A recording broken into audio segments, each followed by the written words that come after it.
Kita akan membahas atau belajar firman Tuhan. Merupakan satu kebenaran yang tidak banyak dimengerti atau disadari oleh banyak orang. Kita baca lebih dahulu Yohanes 1 ayat 10 sampai 12.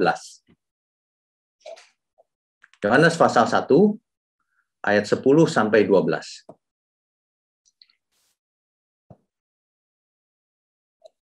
Saya bacakan ya. Ia telah ada di dalam dunia, dan dunia dijadikan olehnya. Tetapi dunia tidak mengenalnya. Kita tahu nyanya di sini ini pasti Tuhan Yesus. Ia datang kepada milik kepunyaannya. Tetapi orang-orang kepunyaannya itu tidak menerimanya. Ini Israel di zaman itu. Ayat 12-nya. Tetapi semua orang yang menerimanya, diberinya kuasa supaya menjadi anak-anak Allah. Yaitu mereka yang percaya dalam namanya. Kalau kita membaca Alkitab, kita harus mengerti konteksnya, harus tepat. Kalau tidak, nanti salah arah. Di sini sedang bercerita tentang Tuhan Yesus. Tuhan Yesus datang kepada milik kepunyaannya. Sebab manusia ini ciptaan Tuhan Yesus. Tetapi ciptaannya itu tidak menerimanya. Nah, yang menerimanya diberinya kuasa supaya menjadi anak-anak Allah. Siapa yang Allah di sini? Anak-anak Bapa di surga. Itu. Jangan bilang anak-anak Tuhan Yesus ya, beda. Anak-anak Bapa di surga. Ini firman ini sedang mengatakan begitu. Supaya menjadi anak-anak Bapa di surga. Kalau kita panggil dia Bapa, artinya kita anak, gitu loh maksudnya dalam hal sederhana ya. Yaitu mereka yang percaya dalam namanya. Nah, ini kata per kata sebenarnya harus mengerti sih. Yang dimaksud menerima itu bukan dibaptis, lalu aku percaya dengan mulut. Bukan. Menerima itu benar-benar menerimanya. Bukan cuma di mulut, tentu saja ya. Dan mereka yang percaya dalam namanya. Bukan itu, oh nama Yesus aku percaya. Bukan begitu. Setiap kata nama di Alkitab itu menceritakan pribadi pemiliknya. Jadi kalau kita percaya dalam nama Yesus, artinya kita percaya kepada pribadi Yesus. Artinya kita harus seperti Yesus. Harus melakukan apa yang dikehendaki oleh Tuhan Yesus. Itu artinya. Ya. Kesempatan malam ini, saya mau Bapak Ibu fokus agar firman, saya percaya firman yang benar itu dahsyat. Masuk ke pikiran, masuk ke perasaan, masuk ke jiwa, mengaduk-aduk sesuatu yang kacau sehingga menjadi benar. Itu firman yang benar. Kita akan lihat bagaimana kebanyakan dari orang yang tidak menyadari bahwa dirinya luar biasa, tapi malah terikat pada dunia ini. Malah trauma masa lalu. Malah merasa minder. Banyak efek sampingnya. Kalau orang tidak menyadari, ini yang akan kita bicarakan ini. Takut setan. Di rumah itu ada roh jahat di pojokan, di pohon itu. Takut. Nah, malam ini, kebenaran ini akan membukakan pikiran kita dan memberkati kita semua. Ya, amin ya. Oke. Tetapi semua orang yang menerimanya, diberinya kuasa. Kuasa di sini sangat disayangkan kenapa ini diterjemahkan kuasa. Karena kalau kita semua mendengar kata kuasa, lalu dalam bayangan kita itu sesuatu yang ajaib. Yaitu otomatis kita menjadi anak-anak Allah. Padahal bukan. Dalam teks asli Alkitab, kata kuasa ini dari kata Yunani exousia. Exousia di situ artinya privilege. Hak istimewa. Orang yang menerima Tuhan Yesus diberi hak istimewa. Supaya bisa jadi anak Allah. Tidak otomatis. Punya hak istimewa. Kalau hak itu tidak dipakai, ya nggak jadi anak Allah. Kalau hak itu dipakai, jadi anak Allah. Gitu ceritanya, ya. Nah, ibaratnya begini loh. Perumpamaannya begini, ilustrasinya. Seperti kita semua itu sebenarnya diberi voucher oleh Tuhan Yesus. Untuk, oke, ini cerita lain, diberi voucher gratis untuk ikut kapal pesiar mewah misalnya. Mau dong gratis kan? Nah, lalu ikutlah keluarga yang mendapat voucher ini, seluruh keluarganya ke dalam pelayaran kapal mewah itu, pesiar mewah. Waduh, kapal pesiar mewah sih saya nggak pernah ya. Tapi ada yang cerita sama saya, di dalam nggak seperti kapal, seperti hotel, seperti mall. Ada mallnya, ada hotelnya, ada restorannya. Dan nggak berombak begitu, seperti kapal kecil. Tenang gitu. Bahkan kita nggak berasa kalau sedang ada di kapal. Kecuali waktu tidur, nah itu agak goyang sedikit. Nah, baru tahu. Ya. Ibarat ini gratis masuk ke kapal pesiar, dia lihat, waduh, bagus ya, enak ya. Gitu. Ya. Lalu tidur, makan sekenyangnya, disediakan makanan, tidur malam itu. Besok pagi bangunnya, lapar dong. Lapar, dia bingung kok nggak disediakan makanan lagi. Dia pergi ke restoran, dia lihat restorannya menyediakan banyak makanan. Tapi dia lihat, wah ini mahal pasti. Karena makanannya begitu banyak, macamnya, dan disajikan dengan mewah, pasti mahal nih.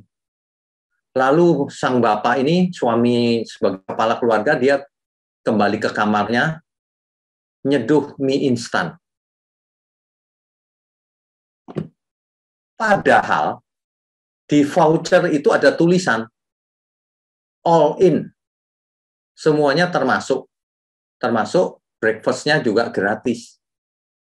Karena dia salah mengerti, maka dia makan mie instan. Padahal fasilitasnya begitu hebat, voucher itu. Nah, ini sama persis.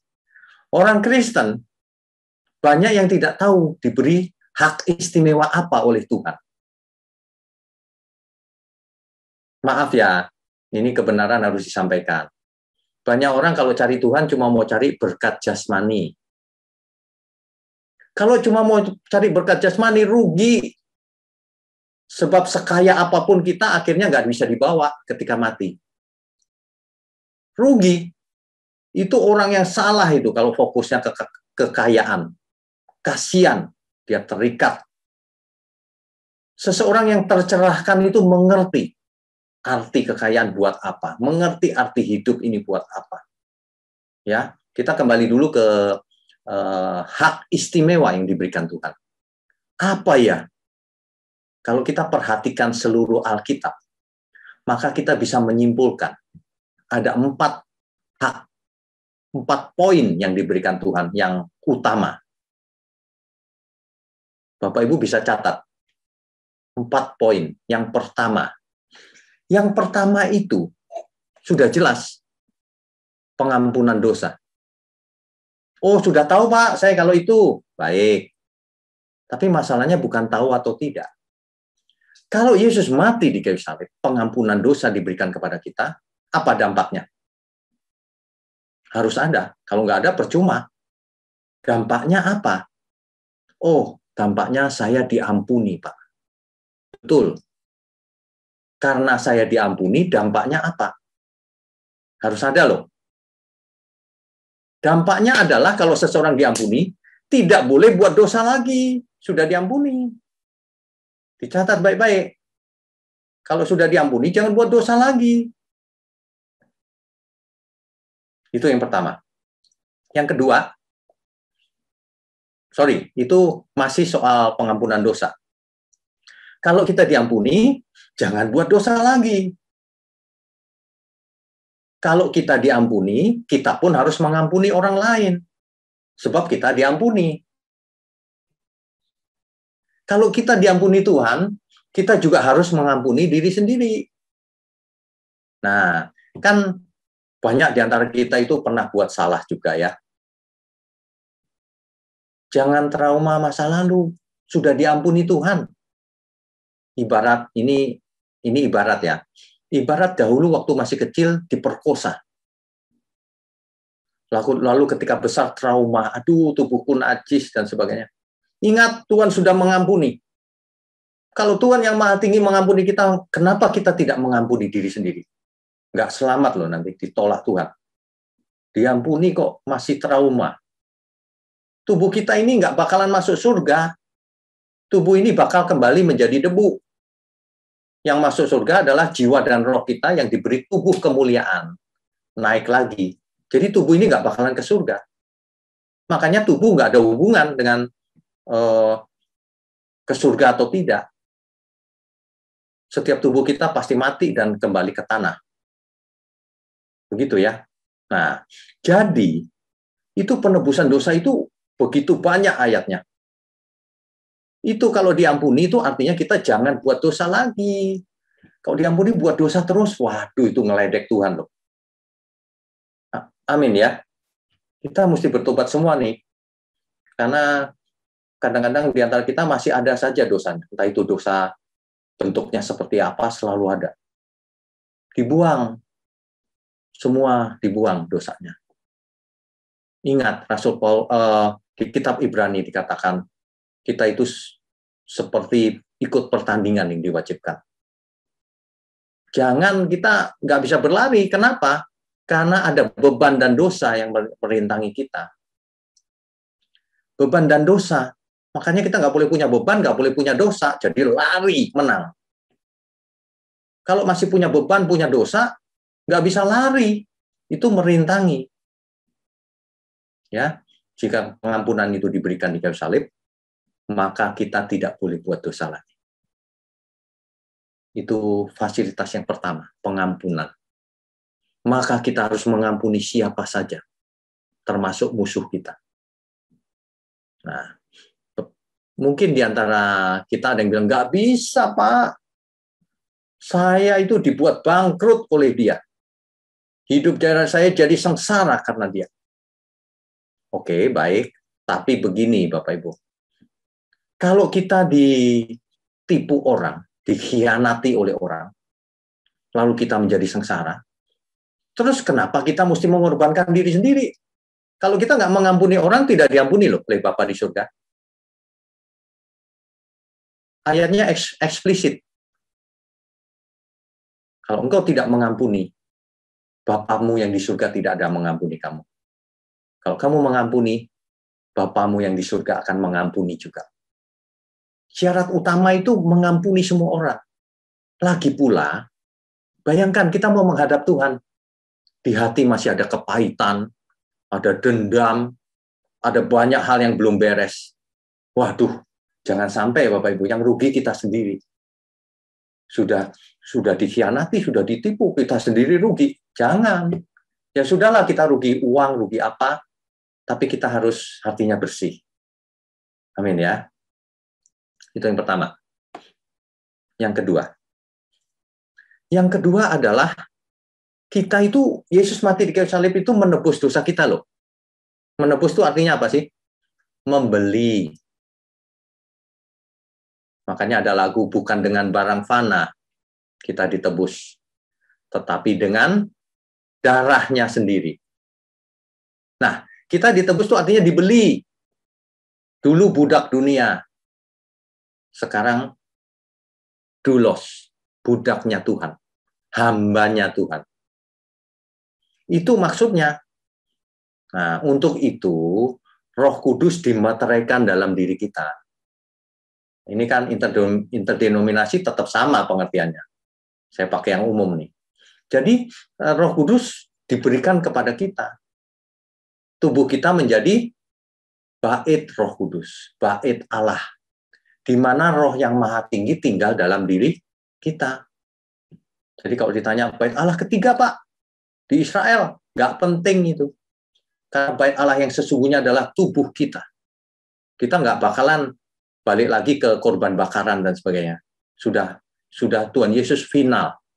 Itu udah pasti. Ya. Untuk itu dimateraikan Roh Kudus. Artinya kita adalah milik Tuhan.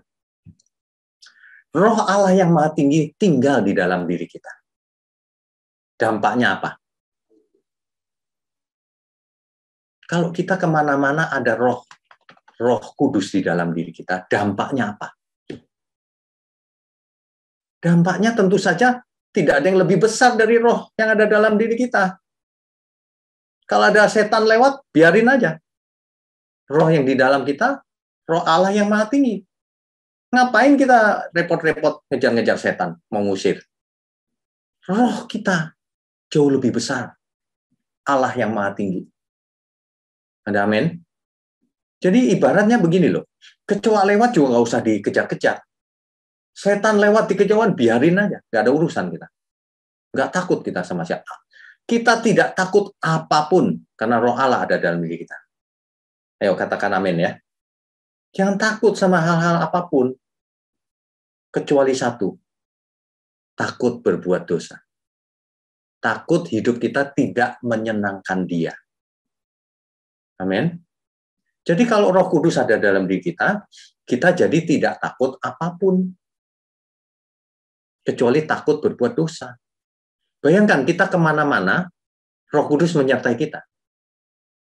Roh Kudus menyertai kita kalau kita melakukan sesuatu dosa atau yang memalukan, malu dong kita sama Tuhan. Rohnya ada dalam diri kita kok berani melakukan hal-hal yang Tuhan tidak berkenan. Lagi pula itu too much. Tuhan berikan fasilitas luar biasa, dianggap enteng oleh manusia. Ini keterlaluan loh. Keterlaluan. Mestinya kita terima kasih Tuhan. Aku hidup belum kudus 100%, tapi kok dijadikan bait Roh Kudus. Ampun Tuhan, mestinya begitu. Ya, amin ya. Jangan banyak keinginan. Kalau roh Allah ada dalam diri kita itu lebih dari cukup, sudah. Iman yang benar seperti itu, maka jangan sudah ada roh Allah dalam diri kita. Kalau lawan setan mesti pakai sesuatu. Cari-cari sesuatu. Gak perlu. Roh yang maha tinggi ada dalam diri kita. Tidak perlu pakai bantuan apapun. Kita semua, tidak hanya pendeta. Tapi syaratnya harus hidup kudus. Harus hidup benar. Kalau orang yang tidak hidup benar, dalam nama Yesus, percuma. Tuhan tidak mau namanya dipakai, tidak ada kuasanya sama sekali. Karena kuasa nama Yesus bukan pada lafalnya, bukan pada pronunciation-nya, bukan pada bunyinya, bukan pada hurufnya, yud, he, vav, he. Orang menyebutnya Yahweh. Bukan, percuma pakai nama-nama begitu.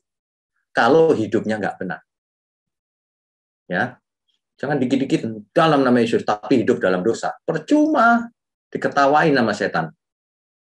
Karena nama Yesus bukan hurufnya yang berkuasa, tapi pribadinya. Ingat, kalau Alkitab ngomong nama, itu artinya pribadinya.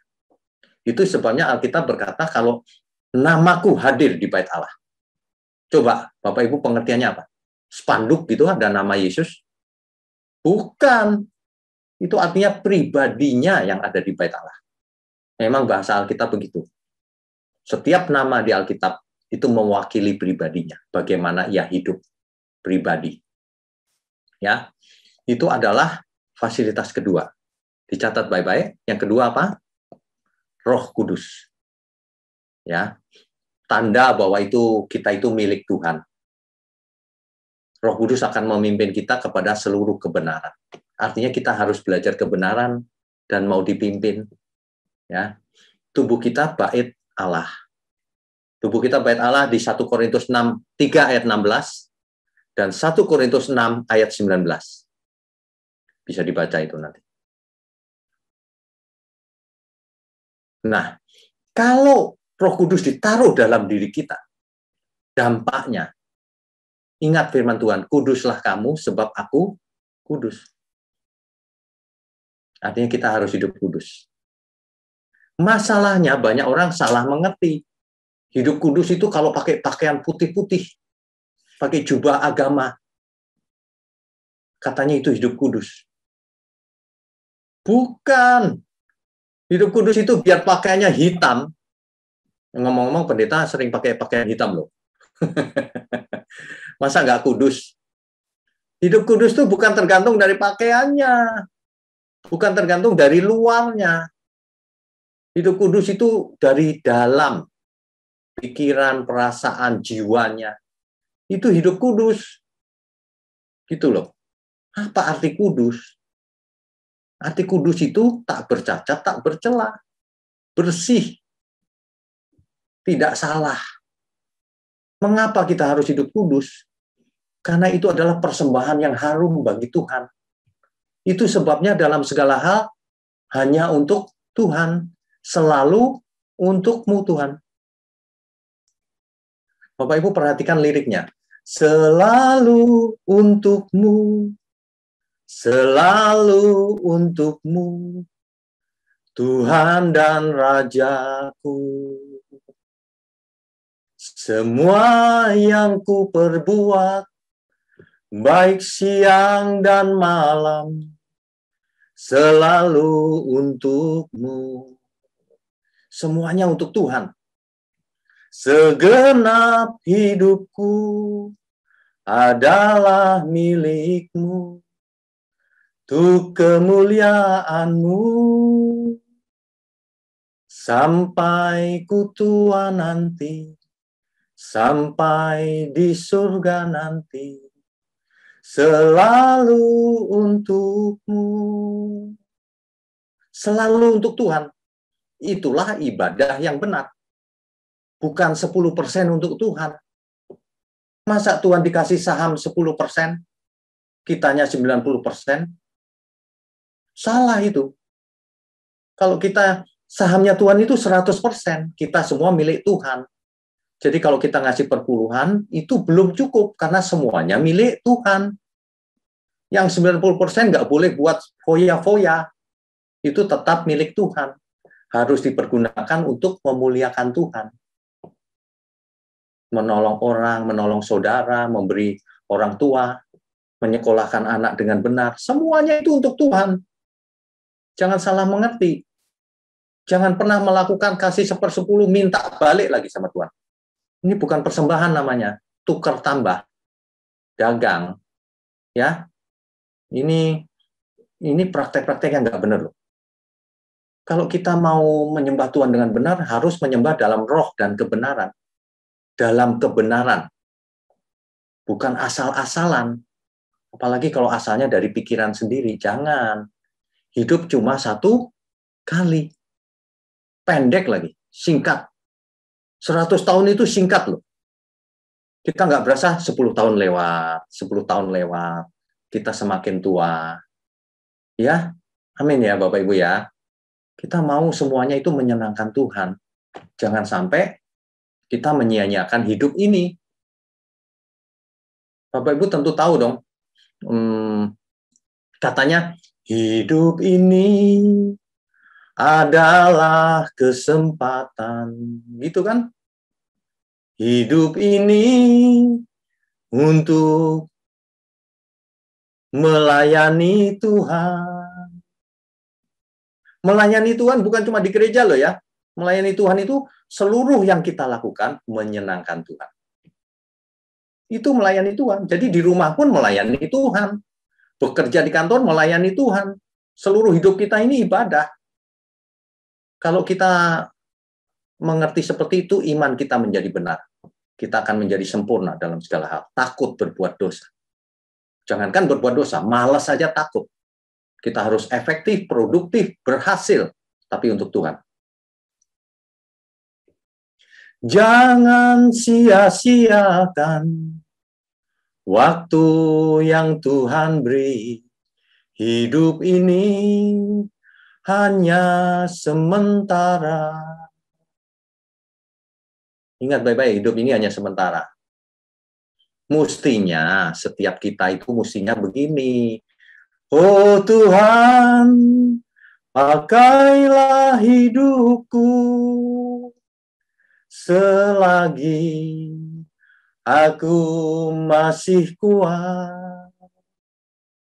Bila saatnya nanti ku tak berdaya lagi, hidup ini sudah jadi berkat. Setiap kita itu, Tuhan pakailah aku. Tuhan berkata, semua fasilitas sudah kuberikan. Ayo lakukan. Tadi sudah 2 poin ya. Yang pertama pengampunan dosa. Yang kedua, Roh Kudus diberikan dalam hidup kita. Yang ketiga, dicatat ya Bapak Ibu ya. Yang ketiga, kalau kita ditebus dosa kita, diberikan Roh Kudus, apakah kita langsung pintar? Apakah kita langsung mengerti kebenaran? Di dunia ini tidak ada yang otomatis, Bapak Ibu. Tidak pernah ada mujizat. Seseorang nggak belajar apa-apa tiba-tiba pintar. Karena Tuhan tidak mungkin melakukan hal itu. Bukan tidak bisa loh. Tidak mungkin, karena kalau Tuhan melakukan itu rusak tatanan dunia ini. Oh, kalau orang Kristen kebal terhadap COVID. Tidak. Supaya semua mengalami hal yang sama. Bedanya kalau orang benar, ia akan mengambil hikmatnya. Ia akan mengerti semua ini diizinkan Tuhan. Ia akan berserah kepada Tuhan. Terserah Tuhan. Iman yang benar itu. Bukan begini. Iman yang benar itu dalam nama Yesus aku pasti diberi. Aku yakin aku dapat. Bukan itu. Iman yang puncaknya iman itu justru biarlah kehendakmu yang jadi. Selalu untukmu Tuhan. Itu iman yang benar. Ayo kita miliki iman yang benar. Ya. Jadi tidak bisa berubah otomatis. Kalau orang jadi Kristen lalu mengerti kehendak Tuhan. Nggak bisa. Makanya diberikan fasilitas yang ketiga. Harus belajar. Makanya ada Alkitab yang lengkap. Alkitab disebut firman kebenaran. The word of truth. Supaya untuk dipelajari, bukan untuk jadi bantal. Kalau kita belajar dari Alkitab dengan benar, bukan asal-asalan, maka mindset kita akan berubah. Pola hidup kita berubah. Itulah sebabnya Rasul Paulus menulis Filipi 2 ayat 5. Dalam hidupmu bersama, kenakanlah pikiran dan perasaan Kristus. Bagaimana kita mengenakan? Emangnya baju dikenakan? Dengan belajar firman. Supaya kita mengerti. Firman Tuhan berkata, Tuhan Yesus yang berkata, kalau engkau benar-benar mengasihi aku, kau akan melakukan seluruh kehendakku, seluruh perintahku, seluruh hukumku, semuanya loh, nggak cuma sebagian. Jadi firman Tuhan harus dilakukan secara utuh. Jangan pilih-pilih, aku maunya yang ini Pak, yang enak-enak aja. Nggak bisa, firman Tuhan kok ditawar. Ya, gitu ya.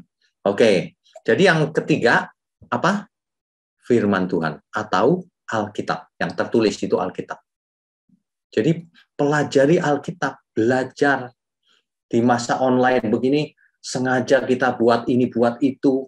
Bapak Ibu belajar melalui online atau baca sendiri kalau mampu. Harus. Nanti kita baru mengerti. Sebelum mengerti, jangan berhenti. Terus kalau baca, jangan ngebut. Kebut-kebutan sama teman kita gitu. Bro, kau sudah berapa kali baca Alkitab? Aku 10 kali. Oh, kalau aku dong 20 kali. Wah, yang 10 kali ngebut lagi. Kalau ditanya apa isinya, bro? Nggak tahu. Ya percuma. Itu percuma, sama sekali percuma. Yang penting itu mengerti. Jadi nggak usah ngebut. Pelan-pelan tapi mengerti. Ya, amin ya. Itu fasilitas ketiga. Jangan ayat-ayat dicomot-comot terus dipikir sendiri, diartikan sendiri. Jangan. Nggak ada kuasanya. Padahal kita berkata, Injil itu kekuatan Allah yang menyelamatkan. Tapi kalau dimengerti, kalau nggak dimengerti ya percuma. Sebab firman Tuhan berkata, ibarat sang penabur. Kalau firman itu ditabur, lalu dimengerti dengan benar. Maka hidup orang itu yang mengerti itu berbuah-buah. Ada yang 100 kali, ada yang 60 kali, ada yang 30 kali. Yang berbuah itu hidupnya orang itu, Pak. Perubahannya. Bukan uangnya yang bertambah. Bukan. Ya, ini firman Tuhan. Yang keempat. Yang keempat itu Kita sudah belajar firman, taruhlah, sudah lengkap misalnya. Percuma juga kalau nggak dilakukan. Percuma kalau nggak praktek. Percuma. Itu sebabnya Alkitab berkata, besi menajamkan besi, manusia menajamkan sesamanya. Kalau Roma 8 ayat 28, Allah turut bekerja dalam segala hal mendatangkan kebaikan bagi orang yang mengasihinya. Nggak bagi semua orang, bagi yang mengasihi Tuhan. Nah, yang mengasihi Tuhan itu yang melakukan semua perintah Tuhan. Itu. Ya. Dengan fasilitas itu, yang disebut exousia tadi, tetapi siapa yang menerimanya, barang siapa menerimanya, diberi hak istimewa, diberi 4 fasilitas tadi, supaya bisa menjadi anak Allah. Anak Allah itu bukan KTP-nya Kristen, bukan. Anak Allah itu hidupnya benar-benar anak Allah. Dengan 4 fasilitas tadi, pasti hebat. Apa saja yang dikerjakannya berhasil, tapi untuk Tuhan. Amin ya. Ini luar biasa loh, kalau dimengerti. Firman Tuhan itu sangat berkuasa, kalau dimengerti. Ya. Nah, ibadah itu tidak hanya di gereja. Jangan berkata online begini bukan ibadah. Jangankan online. Kerja itu ibadah. Asal menyenangkan Tuhan. Itu cirinya. Makanya ada lagu yang refnya begini. Menyenangkanmu. Menyenangkanmu. Dimanapun. Dan kapanpun. Dalam segala perkara. Menyenangkanmu. Menyenangkanmu. Sejak di bumi sampai selamanya. Menyenangkan Tuhan dimanapun, kapanpun, dalam segala hal. Itulah ibadah yang benar. Amin ya. Bapak Ibu sekalian, kesempatan hidup ini cuma sekali. Jadi kalau kita bisa berubah, ya, tidak perlu gengsi siapapun kita. Wah, nggak bisa Pak, aku sudah biasa begini. Jangan mengeraskan hati. Yang rugi Bapak Ibu sendiri. Percaya deh, sebab kita semua pernah buat salah juga kok. Kalau ada yang salah, saya gini, waduh, untung saya sekarang tahu, ada yang kasih tahu bahwa saya salah. Saya tidak mau mengulang lagi. Kan untuk Tuhan, bukan untuk diri sendiri. Ya, saya perhatikan banyak dokter-dokter teologi juga kacau pikirannya. Di internet banyak sekali, nggak jadi contoh. Kalau ngomong itu nyerang orang, kasarnya minta ampun. Sudah gitu isinya itu fitnah lagi. Hoax. Minta ampun deh. Aduh Tuhan, ampuni. Ampuni kita semua. Jangan sampai kita kemana-mana membawa label Kristus. Kristen itu artinya pengikut Kristus loh. Jangan sampai orang tahu kita Kristen tapi tidak menjadi berkat. Ya, amin ya. Kalau kemana kita ada, kita harus jadi berkat. Biar orang tahu, oh, kalau pengikutnya Kristus itu begitu ya, gitu. Nah, mulai sekarang ditarget 4 fasilitas itu harus dimengerti, dihayati, dan dilakukan. Kalau orang melakukan ini ya, kalau ia seorang pelajar, segala sesuatu untuk Tuhan. Aku mau belajar keras. Harus cum laude, summa cum laude bahkan. Kalau tidak bisa ya maksimum, semaksimum yang aku bisa. Dan itulah ibadah seorang mahasiswa. Ini loh Tuhan, aku sudah berusaha. Tentu saja di rumah, sebagai anak, hormati orang tua. Tunjukkan ke orang tua bahwa anak Allah itu begini loh. Begitu.